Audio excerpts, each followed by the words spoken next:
Bonjour, j'espère que vous allez bien. Aujourd'hui, nous allons vous montrer comment allonger le patron de notre jupe slit pour en faire une maxi longue jupe comme on a pu en voir partout lors de cette dernière Fashion Week. Vous pouvez retrouver le patron de notre jupe slit sur notre site internet www.disclosed-paris.com. Il est disponible au format pochette, en français ou en anglais, ou au format PDF à imprimer directement chez vous. Il vous est aussi possible d'acheter la box complète comprenant tout le matériel nécessaire pour la confectionner, et en particulier le tissu qui provient de stock dormant d'une grande maison de luxe française. On vous met les liens en description. La jupe slit est initialement une jupe midi qui s'arrête donc au niveau du mollet. Nous allons voir ensemble comment l'allonger pour qu'elle s'arrête au niveau des chevilles et vous verrez, ce n'est vraiment pas sorcier. Alors attention, cette méthode fonctionne car notre jupe possède une longue fente dans le dos. On pourra donc marcher sans problème dans notre jupe même si elle est très longue. Cette méthode d'allongement ne fonctionnera pas avec une jupe non évasée qui ne comprend pas de fente.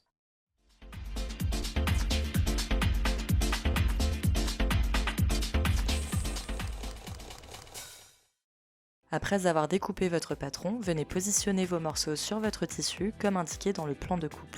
Pour rappel, tous nos modèles sont accompagnés d'une vidéo tutoriel complète dans laquelle nous vous montrons chacune des étapes de la confection, donc vous ne serez jamais perdu. On vous met le lien du tuto complet de notre jupe slit en description. Avant de découper votre tissu, prévoyez bien une marge supplémentaire sur le bas de votre patron. Dans notre cas, pour une stature de 1,65 m, nous avons calculé qu'il fallait allonger notre jupe de 25 cm pour qu'elle arrive aux chevilles. Pour ne pas perdre la finition des coins en onglets présents sur le bas de notre fente, nous n'allons pas juste allonger notre jupe en prolongeant les lignes de côté vers le bas. Le patron serait effectivement faussé si l'on procédait ainsi, puisque la jupe est moins évasée sur le bas qu'au niveau des hanches. Nous allons plutôt venir découper notre patron en deux, perpendiculairement au droit fil.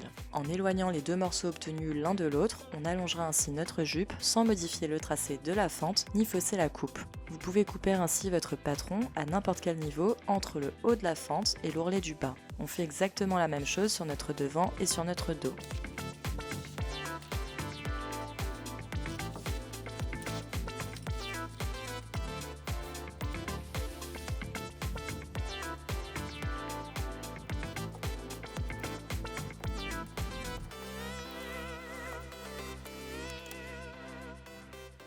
Après avoir épinglé, nous allons ensuite retracer proprement nos lignes avant de découper.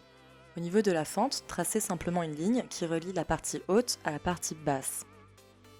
Au niveau des lignes de côté, il serait faux de simplement relier la partie haute de la jupe à la partie basse. En effet, vous voyez que cela créerait un angle qui n'était pas là à l'origine. Nous allons donc adoucir la courbe. Pour ce faire, nous allons relier la partie basse de notre patron directement au point le plus évasé de notre jupe, à savoir notre ligne de hanche. Et voilà, vous n'avez plus qu'à découper votre tissu en suivant cette nouvelle ligne. Tout le reste de la confection se déroule exactement de la même manière que pour notre version originelle, préparation de la fente, couture anglaise pour les côtés, coins en onglet et ceinture élastiquée. On n'oublie pas de coudre son étiquette Disclosed Paris et le tour est joué. On espère que ce tutoriel vous a plu et qu'il vous sera utile. N'hésitez pas à nous dire en commentaire la version que vous préférez et surtout, n'hésitez pas à vous abonner à notre chaîne afin de ne pas manquer nos prochains tutos couture. Merci à vous de nous suivre et on vous dit à très vite.